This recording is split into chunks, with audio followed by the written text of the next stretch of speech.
to get myself into like the mindset because I always feel so like hello everyone, I'm Jay. You know? Welcome to the wild and crazy. Welcome to I Hate My Kids, an unserious podcast about a serious subject. I am your host, Joseph Carter Brown.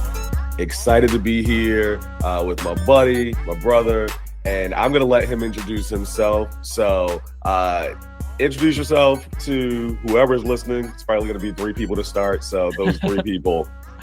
Hey, you got to start somewhere. Those 3 people are the VIPs, right? I'm Carl Cleanthes, a.k.a. Colorful Carl. I am an entrepreneur. I own a digital agency. We do animation, graphic design, illustration in the gaming, entertainment, and tech sectors. So that's called Epic Made.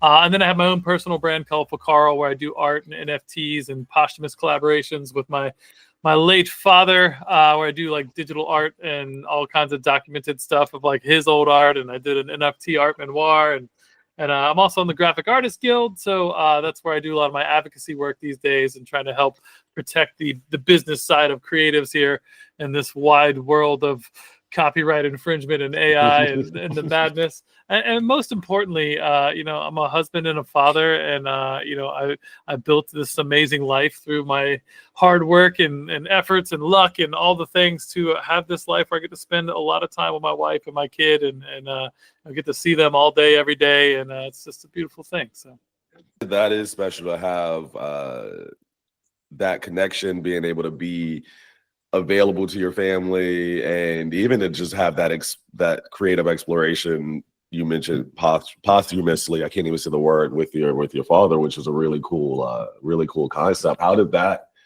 come about? Yeah, so that sort of came about. It was just an art journey and a healing, and like my dad was highly creative. If you I don't know if you can see, if you're watching the video version of this, but like my whole house is covered in my ceiling and everything. Oh, wow. My dad's artwork, and he was my best friend. So when he was dying, I was taking care of him. He was dying of cancer, and he got really upset one day about the fact that he didn't think his art ever got its due, and that he never like got out there, and he knew the quality of the work he had, but just it's impossible to break through in the art scene. Yeah, and he was from New York, so it's even harder there. And like, long story short, I promised him on his deathbed that I would do something cool with his art one day, and just to not worry about it. Just be here in this moment, and like in your final phases. And I don't know if him and I were still both hopeful that some miraculous shit was going to turn around. In hindsight, it was so obvious, but when you're in the shit of it, it's just deep, and you can get blinded by things. And for sure. And hope is powerful, right? So absolutely, yeah. But so that in my grief after losing him, I started doing these. Actually, this is perfect for this show.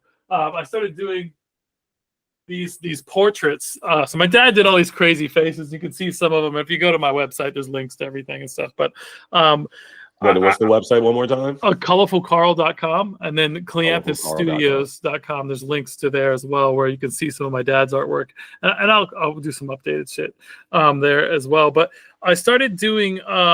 One day I was just like crying and upset. It was probably like a month or 2 after he died, and I hoarded all of his artwork when he died. Like, it was just part of me just trying to hold on to him, And I took one of his pieces of art and I put it on a light table and I made a copy of it. And I was like, I never got to really do enough art with my dad, and he inspired my whole life and my career, and I wouldn't be doing what I'm doing if it wasn't for him. But I took it, put it on a light table, made a copy of it, and just started drawing over top of it and turned it into this piece of art. And I hadn't done tactile physical art since art school. And that was, I graduated art school in 2008. My dad died in 2016. So we're talking about almost a decade where I hadn't really done art. And I'm an artist. Like, an artist got to art. Like, and if you're an artist, you know that, right? Absolutely. So and at this phase, I'd built my business into something that was pretty awesome. And I had a bunch of staff, and I'd hired a bunch of really talented artists. And unfortunately for me, I was no longer on my design team. I didn't do any of the creative. I literally had no creative outlet in my life. And while I'm sitting here, crying and sulking and I lost my dad, and I didn't know what to think about it. I was trying to like just rearrange in my head the meaning of life, right? Like, what the fuck is the point of all this pain? Like, Right, why am right. I here suffering? Like, what am I even doing?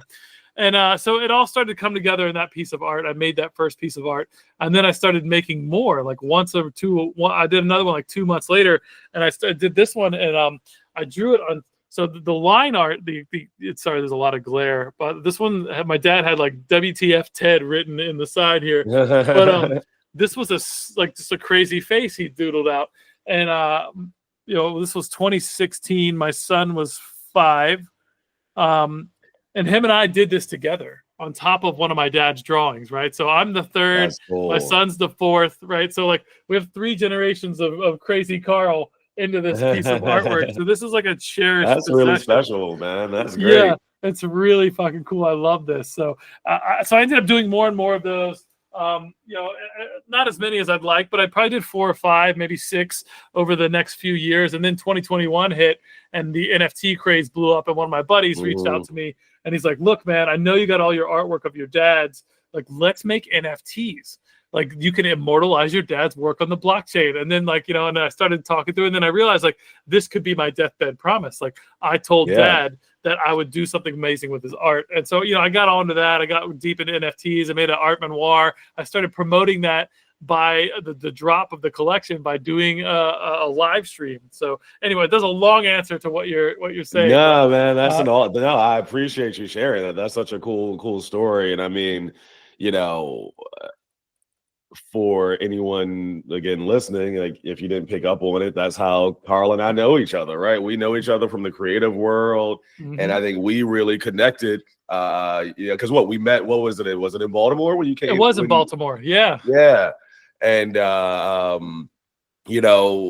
think we just kind of connected on that very human level. So I really appreciate that human aspect of how you incorporate and bring everybody into that process, and it speaks so much to me when you talk about the having your design team, but really you weren't creating anything. And I mean, that's where so much of this for me came from, was like feeling like I need to create, like you said, when you're a creative, when you're an artist, you just need to create something that feels like it's bringing value to something. You know what I mean? And sometimes there's a point where you look around and you see so many things that don't feel like they bring anything of value, and that's where that desire to just kind of put something in the world that you can find value in is so important. So I appreciate that detail, and yeah, I think that's a great point to kind of really get into a bit more about your family. So you mentioned your wife and then your kids. So you have one kid, right? Yep.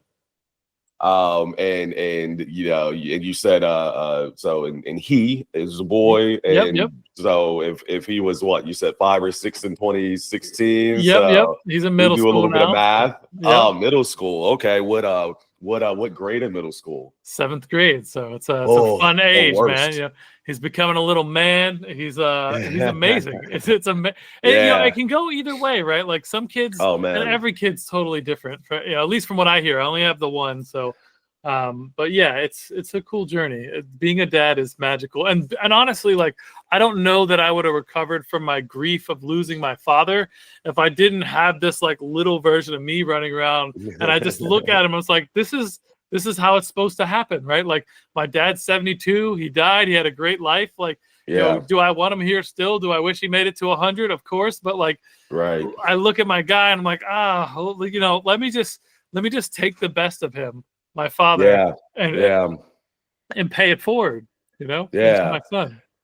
Yeah. And I think that's always an interesting thing is, so much of, I think, parenting styles, but I can only speak from the perspective of a father, right? A father with one child as well. Yeah. So I'm going to say, as a father, I feel like that's such an important thing of being a father, is like this desire to carry on that legacy, maybe. I don't know if that's the right word, but you want to hand things down from your parents, your father, as a father to your child. But are there any things that, when you look at how your parenting style has differed from, say, that of your father, how have you kind of seen your parenting style maybe differ in how you treat your son, or how you operate with your son, maybe differently than you and your father, or and I don't know if you have other siblings, but okay, and how that was for you and your dynamic. Well, I think the first and foremost is like it's so different. It's totally different. Mm-hmm. Like I found my wife and my life partner and my ride or die when I was 20 years old, right? And we grew through some of our young bullshit and our childhood trauma and our damage the best that we could. And I'm still dealing with me growing up and getting big. Like I'm always trying to become a better man. And Yep. but like we had a good I think 6 years of being together and married for most of that. We got married like a year and a half in. You just know sometimes, right? But like, so my parents got a divorce when I was 5, and they were both functionally nuts in totally different ways, and I love them both. I don't mean any disrespect by that. But it's so my dad like was a part of my life in all the ways that like. He was soft and nurturing and loving and artistic and affectionate and like and physically interactive and loved on me, like with hugs and like made me feel warm. And like my mom wasn't that type of person, still isn't. Maybe a little more now that she's got less stress on her as an older lady. But so my gender roles are totally fucking flipped in my head about everything. Like I don't. So the foundation of my family unit comes from a strong marriage, and I never had that in my home, right? Like my parents didn't get along at all. Like my dad would come visit and come see us and would love us, and he'd make dinner a couple nights a week, and like we'd watch fucking Crocodile Hunter, and like we had great memories, but like as soon as people started fighting or arguing, or my mom had something to say to him, and next thing you know, like he goes home to his house, right? So like my dad didn't offer any structure, any discipline, and really lots of like he offered a lot of the soft skills, a lot of the intangibles, but no real not a lot of tangible things, right? We didn't do much art together or anything either. It was more just like he's doing art and talking about it, and I'd ask him questions sometimes, but like I think I wish we had more of that, Right. But I learned a lot on a human level from him on how to be a good person and deeply emotionally involved in things. So that was cool. So I don't know how that structure's different. It's just totally different, right? Like when I fuck up, I have a wife that I know and respect right next to me going, "Hey, dude, you can't talk to the kid, to our kid like that. Like if this was not respectful. Like if you wanted this result, you should have did it this way, right?" And that's fucking amazingly powerful. So I think that's like I think that's a great example though of that idea of like how do you, I don't know if the word is break patterns or whatever it is, because I think I've definitely looked at how relationships were modeled. Like it was really important, has always been important for me to model for my daughter a healthy relationship, no matter what that looks like. So like me and her mom are not together anymore. But part of that was because, when you talk about the same thing, like your parents fighting and seeing that, like I remember seeing so much of that at times that I was always like, I remember there became a point where, I mean, really, my sister and I kind of just had to tell our parents, like, hey, you all need to break up. By the way, this ain't working. You go, like, and we had to kind of separate them at a certain point because we're like, you're not doing, like, this isn't helping us actually. And they probably needed to hear that, Joe. They probably needed to hear that. That's beautiful. That's beautiful at the same time as it's terrible. But I didn't mean to cut you off. Right. Of course. And I mean, it's kind of the Vonnegut-ism of it all. If you haven't read Kurt Vonnegut, things are good and bad at the same time. But but I think that kind of seeped into me into this idea of like, I'm not going to let my whatever it is, my ego, my personal baggage, my interpersonal baggage with another person, and our egos or whatever become the thing that my child internalizes or whatever it is. So, whether it's for you kind of making sure you have that strong relationship because you saw how your parents split at an early age. Whereas for me, I had this idea of I saw a parents stay together where I was like, this actually isn't a good thing.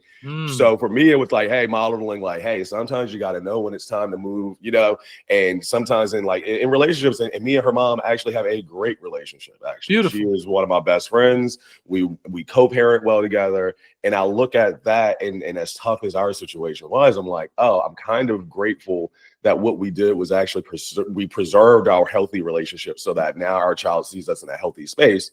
And it's not like we don't have our conflicts at times. So anyway, no. So thank you. I think that's a wonderful, wonderful kind of share to have. So when you think about just becoming a father, and did you ever have kind of a preconceived notion of what it would be like before it happened, and how was your world changed?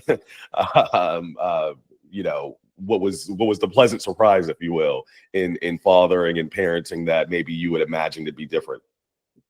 Yeah, so I think first, before I answer that, I'd like to just chime in. I think the big takeaway from the previous part of that is that as a father, as a parent, if you're a good person, you want better for your kid than you had.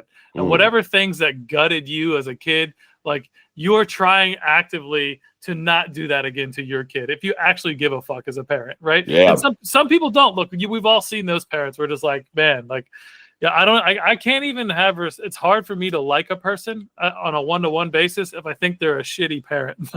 Right. Oh, of course. Yeah, I can't even be friends with shitty parents. And I keep that to myself mostly. But yeah. So to answer your question, my expectations about being a father, and I always wanted to be a dad. I mentored other younger kids when I was a kid growing up, and I'd always find some kid that was 4 or 5 years younger than me, and after school, and just try to just mentor him and be a big brother or helpful, and I don't know what that's in my genes, I guess, or something, because I love Levi. Yeah. Dad jokes. That's the curse that we all live with. Perfect. Yeah. Whatever's on sale at TJ Maxx or I stumble upon in the thrift store. Hey kids, you better hope these are good jeans. Dude, you definitely have to have lots of dad jokes in this podcast. So yeah, I think for me, I always wanted to be a dad. I love it very much. I think I've enjoyed the process as a whole on a high level for sure. I think I got some advice early on that the things that drive you nuts about your kids will be the things you hate about yourself. And sometimes it just hits you like a light bulb. You're why is he doing that? What the fuck? And I'm just I do that all the fucking time. Man, absolutely. All the time. And my wife hit me with this the other day because my kid was doing something and it was making me nuts. And I'm aware of this now, so I'm having some introspection. And my wife just laughed like it was no big deal, right? And I was like, babe, what? That's so frustrating. She's like, Carl, I've been living with you for 20 years. She's like, you just started living with you. I was like, oh, right. She just got me with this little zinger. Yeah, she's like, you just started living with you. My kid's 13. He's in middle school. He's doing his thing. He's doing these things now that I've always done that I'm having to get adjusted to, because it's great, really. It's so humbling and introspective, and it is. Well, and I mean that's kind of the reason for the name of this podcast, because I'm like, of course I fucking hate this kid because I hate myself. Yes, right. I look at this shit and I'm like, there have definitely been times my daughter pulls some stuff and I'm just ready to throw a box of nails at her head. and then it's I'm mad, and then I'll be like, Joe, you used to do that. Joe, you still do that. Yeah. God, fuck you, dude. You suck. why are you so terrible? So no, that's actually that yeah. So that's a great leads But me to a great these are question. moments. These are moments to introspect and to grow with Right, your right, child, right? Like you're never right. the problem I see with some people is that they get stuck thinking they know shit or that they've Yeah, arrived at the destination and they're fucking 30 or 40 or 50 or you should be looking back at the decade older, younger version of you going, that guy didn't know shit. That guy hadn't reached this exactly. level, right? And your kids are the perfect opportunity to do that. They want Yeah, nothing more than to have an amazing, deep, meaningful, impactful relationship with their parents. That's what a kid right, wants out the gate. Like right.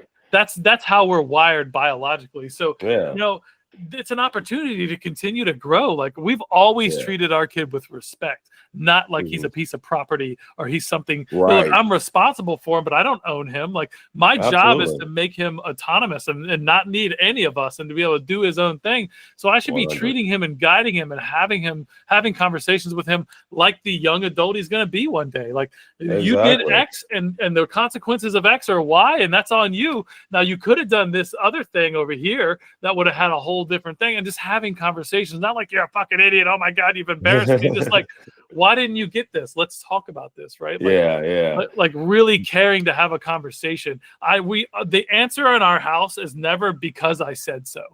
Because Right. that doesn't fucking do anything. It goes, That you should. you're a subservient piece of shit, and because I said so. Like that's what the kid hears. Yeah, although I would say it's funny because we talk about that hate of your kid, and it's usually because it's reflected in you. Yeah. But I remember a very young age, I told my daughter, I said, look, because I said so or whatever is never an appropriate answer. Like you deserve an answer. You should always I was like, I'm gonna always try, like you should always question me. Like, or Yeah. you should feel comfortable to question me. Yes. Like, if you don't like something, I want you to feel comfortable. And she, I didn't think she ever listened to anything I said as a little kid, but that little fucker kept that. Yeah. Because she loves questioning me. And I never forget once, like some year, because I think my uncle was sitting there when I said it, generationally, he kind of laughed. I knew, I knew what he was thinking. Yeah. And years later, like she was giving me a little attitude. She was giving, and I was like, oh my God, And I remember he was like, oh, he's like, I bet you regret, telling her this thing. And I even looked at him and I said, you know what? No, I mean, I'll take this frustration because I want her to like still feel that. And I will say now, she's 15. There have been some times recently where I'm like, you know what? Because I fucking said so. Deal with it, But there are those things. So it's funny though. I was thinking about it, when you said treating your kid with respect and kind of not being like you're a fucking idiot and doing that type of thing, and kind of the way you in your head in this moment where your heart is maybe at a resting heart rate, you're able to think clearly and you can say it in a very cogent way. But sometimes I like to look at what I call bad dad moments, where I will have these moments where I will do something or I will say something because it's like in the moment, you still have that in you sometimes. Yeah, so you're just like, what the fuck, bro? Right. Yeah. So I'm curious if you have do you have a favorite bad dad moment? And this, I mean, obviously something, it don't have to be like the worst bad dad moments, but one of those moments where you have like been like, oh shoot, that is not the way I wanted to handle this with my kid, but they brought that thing out of you. Man, it's hard to put my finger on one specifically. There's tons of times where like I've just been like too tied up in all the different things I have going on, and I've been dismissive of him when he walks in the room, when I should be like, like I'm not on a call right this moment. Like if he walked in the room, whatever, like I should be like, hey bud, I've got these things to do. Like, is this an emergency or not? But there's been times where I've just been way too short and just sort of treated him dismissively, which breaks my heart in retrospect. There's been times where like I've scorned him a bit for like being too emotional about something, which is a weird space that I've tried to navigate because there's so much toxic masculinity, and I don't want him to be imparted with that. Like, it's okay to be emotional, it's okay to cry, it's okay to be soft. You can be soft and still be strong. In fact, being vulnerable is a strength, right? Because it doesn't mean you can't turn around and whip somebody's ass if you need to, but like you should probably feel bad about it. Like, if you didn't want to do that, right? You know, it's like I go hunting, and every time I kill something, like, I cry. Like, I hate murdering things, but like, I'm also not a vegetarian, and I should take the life of the things that I'm going to eat. It's the same kind of concept. But I think the worst part for me was like when he was we made the decision early on not to hit our kid, that like, if I have to resort to beating my child, the respect barriers have broken down. And look, every kid's different. Like, my kid doesn't need to be hit. Right. My kid can learn all he needs to learn and feel plenty bad from a conversation of, I'm very disappointed in you. Like, that does everything it needs to do. And look, I have one kid, not five. Right. And I have a 2-parent house, and I used to have a 3-parent house when my mother-in-law lived with us until she passed a few years ago. So, like, you know, those are all variables. I'm not shaming anybody for not being able to have the capacity, or the kid just isn't that type of kid. Like, you know, whatever. Like, but I will say, beating the shit out of your kids probably not the best play. Like, if you need to course correct somewhere, fine. But I feel like there's always a better way. But you have to have built up to that. So sometimes, you know, you work 3 jobs and you got 5 kids, and like, you know, sometimes you just gotta do what you gotta do, I guess. But right. I did hit and I think that there's so much horrible. So that's where I was going with that. So that was the worst moment. Like, I was laying on the couch, half asleep. Like, I was tired. I've been on this grind, building this business, working 20-hour days sometimes, right? And like, I walked over, and like, he walked over, and he was still really little, and he just like reared back and just whopped the shit out of me right in the face with a toy. Like, and I was just like, and he's really strong. He's always been like a little 8, you know what I mean? And like, I just like backhanded the shit out of him, like, just out of pure reaction. And I was mortified. And my wife was like, that's the one time you're ever going to hit our kid, with the most serious fucking look on her face. And like, I wasn't like, I didn't like go over there like, oh, you're going to get it now, kid. Like, so like, you know, and I've experienced that myself. Like, and I hated it. It was stupid. It never did anything other than make me hate my mom. In those moments, you know, and again, I don't mean to be disrespectful to my mom, but she whooped our ass, and it wasn't it wasn't effectual. It just made me have less respect for her. Yeah. Well, and I mean, I think that was the thing I had to deal with too, because and it's interesting too, because I remember there was a lot of pressure actually to beat your kid. Like, that was like from like social pressure, like, you know, friends and you know, and I'm a black man. You know, and I don't think that there's anything necessarily community wise that is, you know, that, but I do think that there is, you know, like, you know, some of my friends be like, oh, hey, you know, you just, sometimes you gotta whip their ass, you know what I mean? And there was almost this like, hey, you know, like, it was like when people see your kids maybe stepping out of line and you're trying to, you know that there's somebody maybe judging you, going like, oh, you better whip their little ass. And you're trying to refrain from that, because like, I was the same way. I mean, I got my ass beat. And when I reflect on it, it didn't do anything more than help me figure out how to get away with the thing I did.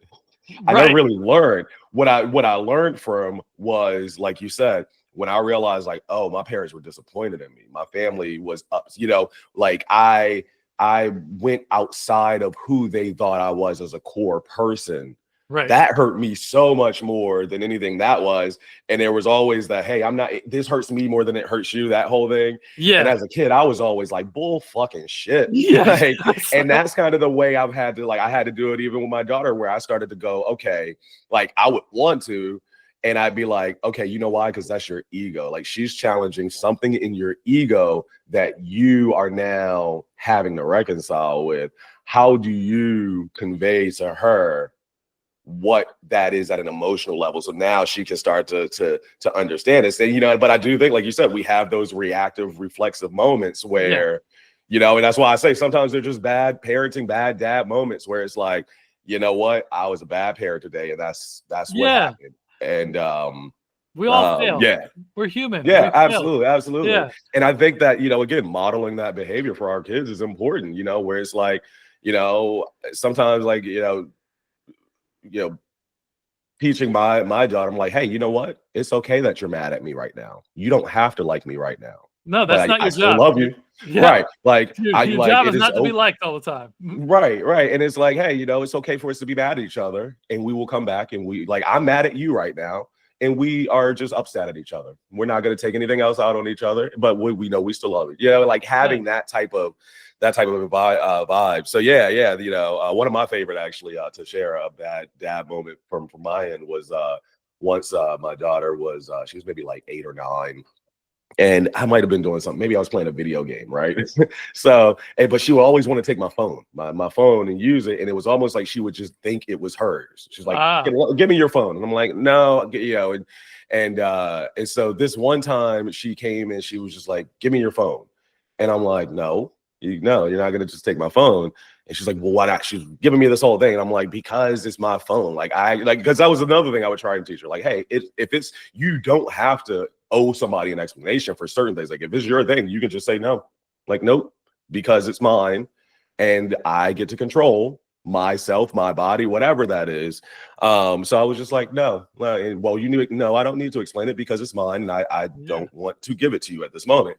And she's like, well, that's not the real reason. And I'm kind of like frustrated because again, she's wanting to give me the attitude. She was like 16 from at the time that she turned 6. And so she goes, well, I know why she's like, well, that's not the real reason. I know what the real reason is.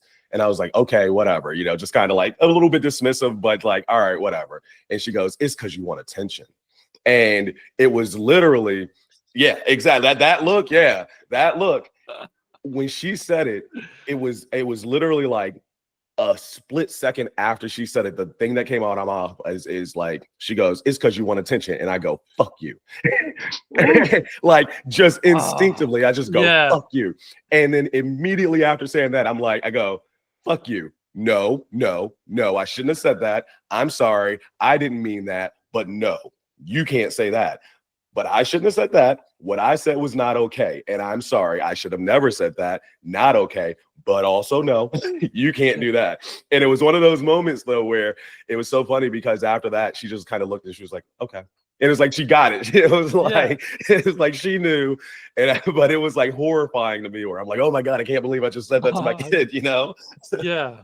It hurts your own feelings, right? Like, right, she saw that she hurt you too. But what you did there was really important because, and I was going to bring this up, and I'm glad you said that because it's really important that when you fuck up, you own it and apologize. That's how you teach your kids accountability.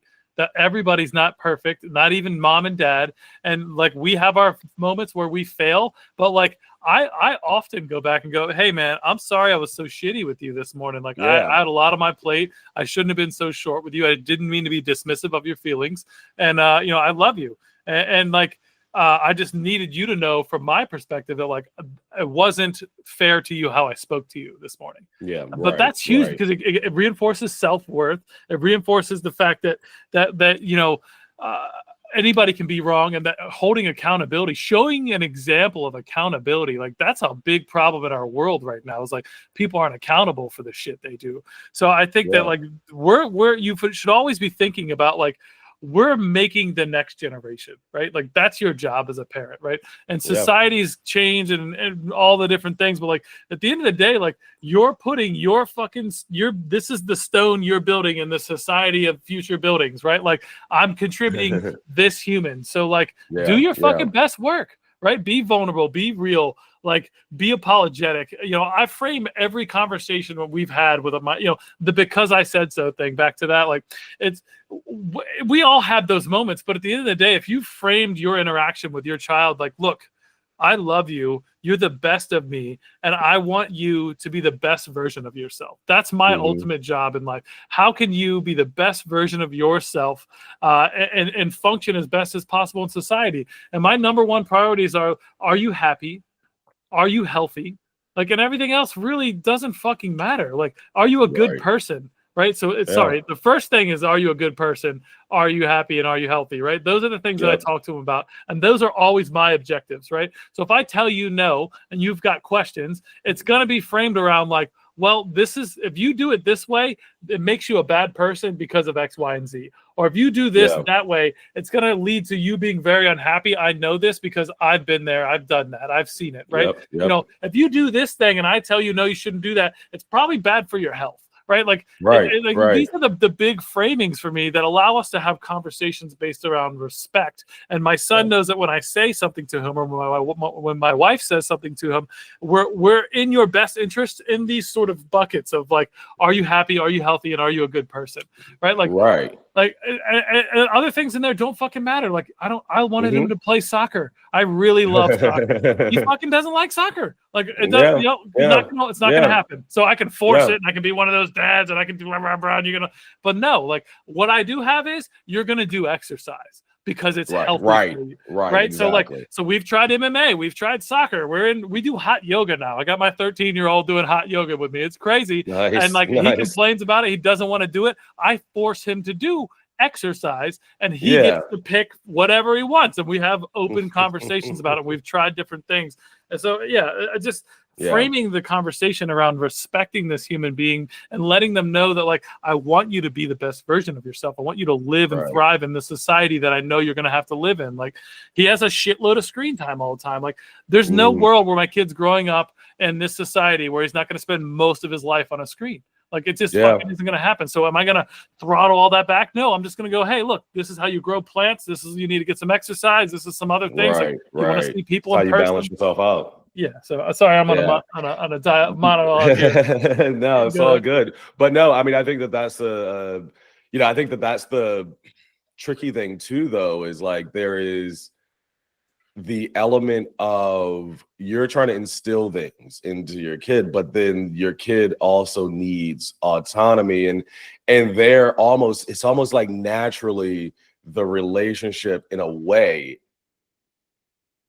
is, I hate to use the word adversarial, but there's an adversarial element to it because, like, all right, so, being a developer as well, when we code, we have like what we call sandbox spaces, right? We have these spaces where we get to play around, test things, break things, fuck it up before we go into actual live development and development spaces, so that when we get into that space, we know how to do it the right way, right? And I've always kind of looked at parenting as like parents as the kids' sandbox space, right? Like, it is their space to test the boundaries, to push the limits. So as much as we're trying to like instill things in them, it's almost like it is their job with us to challenge that. And it's like, so sometimes it's like I'll watch my daughter, because sometimes I'm like, oh my gosh, she does not get it. But then it's like I'll watch her interacting with other people, and I'll go, oh, she actually does get it. She actually is a good person. Because sometimes with me, I'm like, this motherfucker, shit. You know what I mean? And that can be a test. So I mean, I'm kind of curious. Like you said, you try to instill these things, bring him into more balanced ways. So I'm sure there's conflict and things like that. Is there like maybe like what do you think is like one of your biggest areas of like kind of testing or tests that you've had to deal with when it comes to raising your child and creating that space, but also knowing that sometimes their job is to push that limit and ask for the ridiculous, and then you have to balance that. Yeah. Well, I mean, so he's an only child, so you could probably relate to some of this. I think, there's a level of like entitlement to things sometimes, like your phone, right? Like, it's like, oh, well,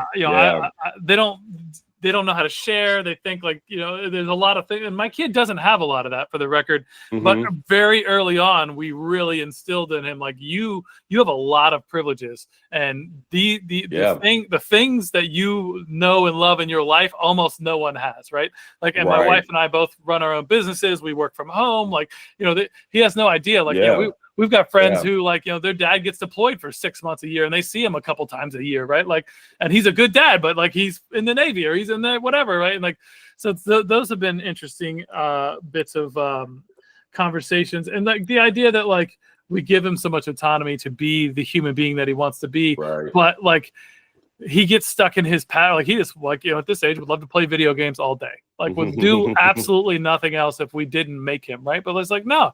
you've got to do these chores and these things, and like, and I will pay you minimum wage to do what, like, because that's the value of worker you are right now. You have skills and abilities that are minimum wage. I'm going to pay you the minimum because I have to go back behind you and fix shit. I have to do it. You vacuumed, like, you got 80% of it, right? Like, it's like, so, but those kind of things, like teaching him the value of money and teaching him the value that he puts into even this household, is how he earns his money. And it's been interesting trying to force him out of, like, hey, no, you can't play video games all day. Like, you're going to do these 3 things and then get them done. But he as soon as I am stern about something, like very definitive, like, oh, well, if you get a chance, I'd appreciate you doing this. If that language never works. He never will. It has to be, you're doing X, Y, Z, or you're not going to get this privilege. Right. And I think that's how our society works in a lot of ways. Like, you've got to work your job and make your means, and then you can do the thing you want to do. So it just but it hasn't been that hard of a pushback. He's been such a good, like I said, he had 3 parents essentially full time until like he was 9 or 10. So like I feel like we're very blessed in that fact. That's super fortunate. 3v1 at all times. Like, he didn't really get away with shit. Didn't develop a lot of bad behaviors ever, right? And he's an amazing, inspiring, creative little human already. And I just like watching him blossom into who he is at 13, and like as he's starting to become more of a young man, and he's a teenager now. Like, I mean, you've been through that transition with your kid from like kid to teenager. It's a weird one, but it's beautiful. It is. So. Yeah. Well, it's so weird, because it's like, having to remember that they are still growing, but they are also becoming an adult. So there's those moments where I'm just like, how do you not get this? It's like, you're brilliant over here. You were just so brilliant just now. How did you not know? And it's like, because you're still a child. Yes. And, my wife has to remind me that all the time. Right. So that's the beauty of, like, parenting with someone next to me all the time that I respect so much, like that like, thinks I'm the best father she's ever met, right? And I think she's the best mother I've ever met, right?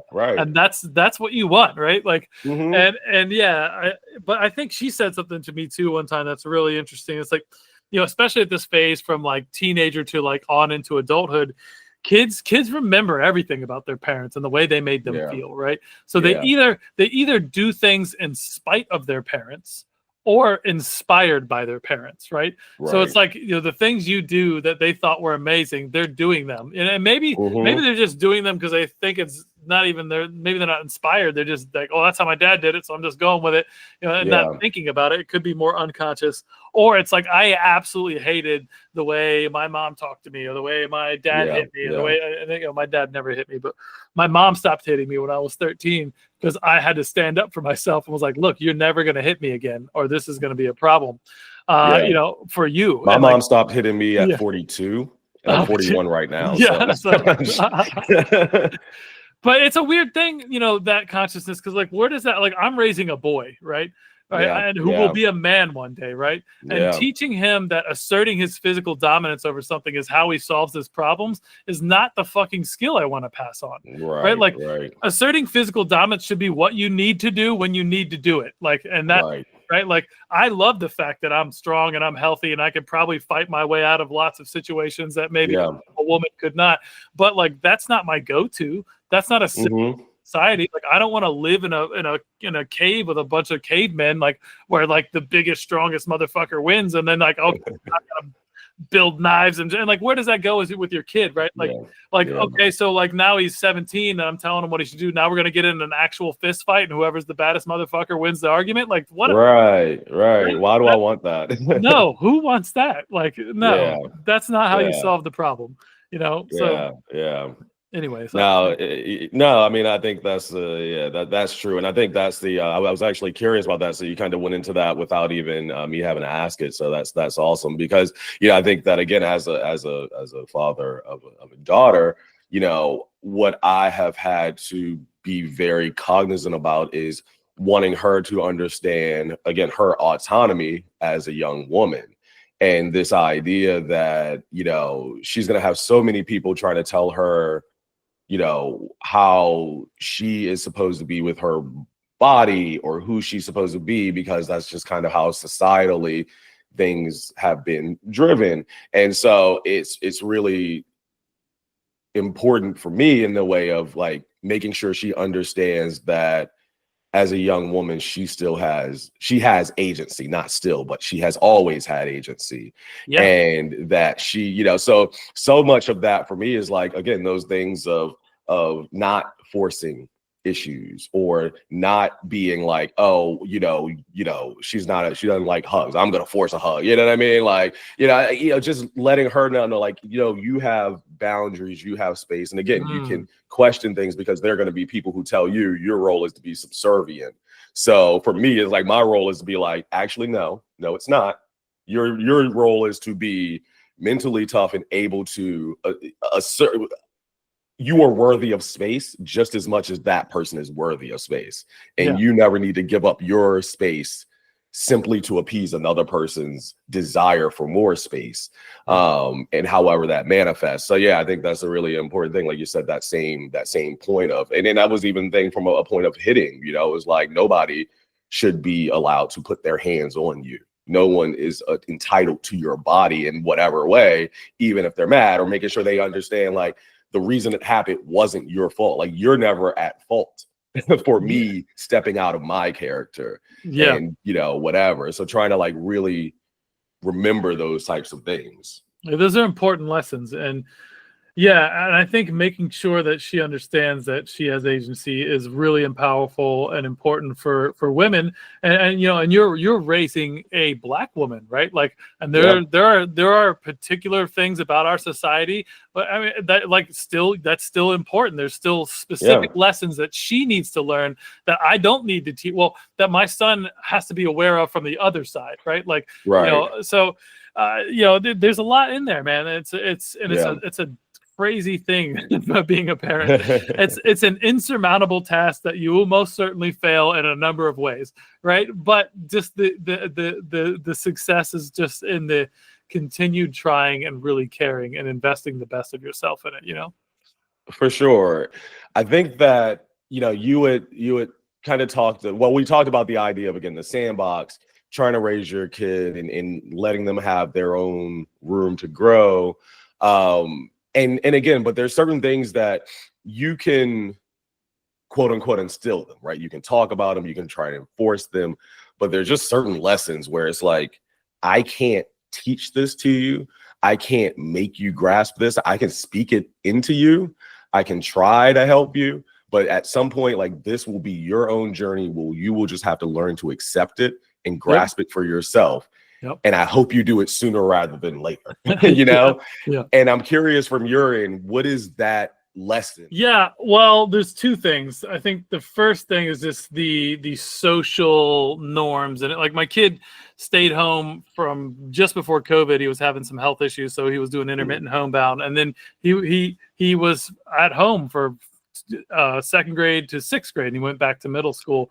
And just some of the social norms things that he just he's working on those, and he's doing like way better in seventh grade, but in sixth grade he got in a lot of altercations and there was a lot of trouble, and he's just different. Like, he's a different kid because he's had so much autonomy and not us going, oh, you can't, like, he has long hair and he acts like, he does whatever the fuck he wants, right? Like, he has this, oh, it's not a chip on his shoulder, because I think that there's a negative connotation to it, but like, he literally doesn't give a fuck what other people think about him, which is amazing. That's awesome. I right? don't want him to lose that.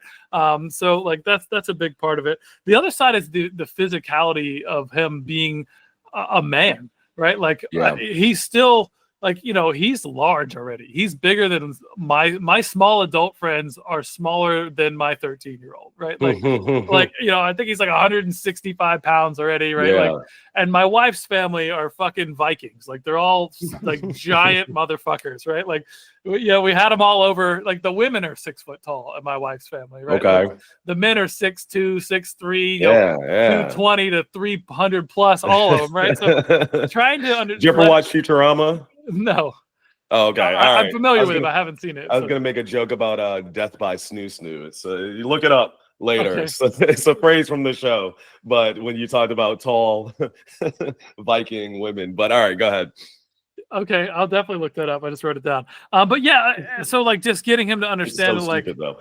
like it might be okay for you to do some of the things you do if you were a small person, but you're not going to Right, be a right. small person. You're already a medium-sized person and you're Yeah. 13. And it's like trying to get him to grasp that like you can't run across the parking lot and jump and tackle me from behind. And like I got 2 bad discs. I just had my 3rd ACL surgery. Like you're gonna fuck me up, right? So like, I've been telling him every time he does it now, I just pause and I was like, bro, you're about 20 pounds away from it being my turn. You're just going to walk in the room one day. I'm going to be standing up in the corner and be like, Springs! And I'm just going to jump on him and fucking tackle him into the wall. Just one good time. Just fuck him up a little bit, you know, like, because I was on the phone with my wife and she was on a trip with her friend. And I'm standing in the living room, standing in the kitchen on the hard tile floor. And I just got my ACL fixed again in November. And I hadn't, had it fixed yet. It was still hurting and like a little unstable. And Z was excited that my mom was on the phone, like she was traveling. So he runs in the room, jumps over onto the side of me like a koala, wraps his foot around my leg, and just squeezes up like this. And I just fell right on top of him, slapped him right into the hard tile ground. And he's like stunned and shocked. And it's like, look, you can't do this anymore. And look, I created the problem. Like I used to have him on my shoulders his whole childhood. Like he hardly walked anywhere. Like he would fall asleep on my shoulder with like his head on his own foot, asleep on my shoulder. Like I'd take him camping, I'd be cutting wood and stuff with him, holding on my ears, like feet wrapped under my chin, So like, like he's used to being physically attached to me, and it's been a weird transition as he's become this giant creature I can't put on my shoulders anymore. Right. So I don't know. He's like a fawn, doesn't really know his size and so forth. Yeah. And I mean, it's I guess if I kind of listen to what the underlying note there, it sounds almost like the idea of balancing that self-assuredness, maybe is the word. Like you said, he doesn't give a fuck what other people think about him. And I think that he has his own physicality, and that is maybe in his own sense of aggressiveness. And I don't want to use that word because that could be a negative connotation, but stick with it, and so it's like that a thing of like, yes, you are personally strong. That doesn't mean but it's that balance of like, you don't always have to be. Is that maybe the balance that you're that lesson of like how to knowing when to use it versus when to pull it back and so forth. 100%. Yeah. And like, if you're a large man, right? Like, and you come into a space, especially to assert yourself in a difficult situation, right? Like you have to be careful that you don't physically dominate other people unconsciously. Like there's a time and a place for that, right? Yep. But like if I'm upset and in an argument with my wife, I'm not going to get in her face and stand over top of her, which might be fine if I was smaller, right? Like, or like, you know what I mean? Like there's a balancing and not that I would do that regardless, but like you're just I'm trying to make him self-aware of the difference of being, a friend of mine is a Black woman and her son is a large Black man. And she said she had to teach him early on that as a large Black man, people are going to be intimidated by you in general. Yeah. So you can't walk into the convenience store with your hoodie up, with your hands in your pockets and like, being like, there's just a way that you have to travel in this world to make other people feel safe in some spaces. And I don't know if that came out the right way, but I think you understand what I'm saying. But I hope that didn't sound crazy, but like, I'm just sort of No, I mean, it's interesting because I have a mixed reaction even to that, but I think that there's it's again, understanding yourself in the context of the society that you exist within. That's where I'm at. Also allowing yourself to not totally be beholden to that outside perception. The diminishing of yourself just because someone's uncomfortable isn't okay as well, right? So the balance. Right, exactly. Yeah. And so I totally understand that. And I think, it's like, it's funny because like, again, my daughter is, I won't say the opposite, but she's a very like gentle, loving, and caring person. I think that is something that reflects in me too. Of course. So, but she's tall. She's tall for her age. She's always been tall. Again, I even have had to literally say to her, I forget you're not old. You're not as old as I think you are. Like you're taller, but that doesn't mean you're older. Because sometimes I would have these reactions about things again, because I'm like, but there's also this thing where I think sometimes she can be a little bit self-conscious about that. And trying to get her to understand is like almost like her inherent like leadership capability. You know what I mean? Like she's sometimes so gentle with things where I'm like, oh, you don't realize like you have this, even just sometimes because of her height and so forth, it's like people kind of look at her, but she's also a very mature and smart person and intelligent and thoughtful and caring. And so like sometimes it's like I'll see her kind of pulling herself back or something, or not wanting to go forward, and I'm like, yo, you actually have a leadership capability, and once you learn to grasp that and allow yourself to have that and that balance of the gentleness that you have, you will be actually unstoppable because you have this sensibility. So I kind of hear the opposite, the inverse of that with your son, where it's like, hey, you have this innate ability to kind of assert yourself. Now, once you learn how to allow other people agency within your space, like you will be able to really take that and run with it. Yeah, absolutely. And just, I think something we're both touching on too is like, there's a balancing act, right? Like strong, willful children make amazing, impactful leaders, right? So we can't break that in our kids. We have to encourage it and nourish it, and that's harder to do than it is to try to just own them and possess them and dominate them, and because I said so, and I'm gonna whoop your ass. Like that is the easier route on some levels, I think. But it becomes harder at the end. So just doing the hard work up front of showing respect and kindness and introspection and showing them your flaws and being vulnerable, but also like, hey, I'm your parent and I'm your friend and I love you, but parent doesn't mean you're always going to like me. It means sometimes you're going to be, you're not going to like me. Sometimes I'm going to have to put my foot down, and it's going to suck for both of us because I just want you to be happy. That's the easiest thing for me, right? It's easy for me to just like, oh, well, you're happy, we're good. And then if you don't do what I say, I'm going to make you in some fashion. And like that's the quick shortcuts, but like putting in the work is where the value comes, and where like, when your kid's 30 and whatever you are at that age, like you have a beautiful, amazing relationship with your kid and your grandkids, and like just healing that generational trauma is something we need to do. I think there's so much crazy bullshit, and like I always thought about that, like how do I just keep doing better?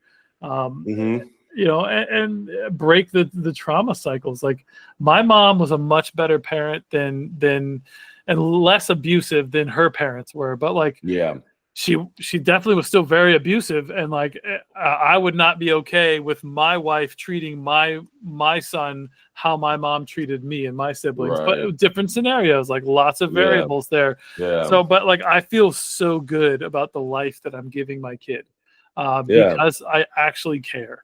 And I've been fortunate enough to be in a situation where I've had family and support and been able to build a business and have had some lucky breaks and just, worked my ass off. Right. Like, so all of that has come together and like allowed me and my wife to provide a beautiful home for our son where, he feels safe and at peace. Right. Like, peace in your home is really powerful. And I didn't know a lot of that growing up. Lots of turmoil in my home. So 100%, man. Well, I think that is a wonderful, wonderful note and tone to end this on, because I could ask so many more questions, but what's the as a designer, as both designers, the key to good design is when you can't take anything away without losing something, and you can't add anything without losing something. I think anything we try to add, we'll lose something. So, Carl, I thank you so much for taking this time, for trusting me with this story, because I understand that these are real life things, and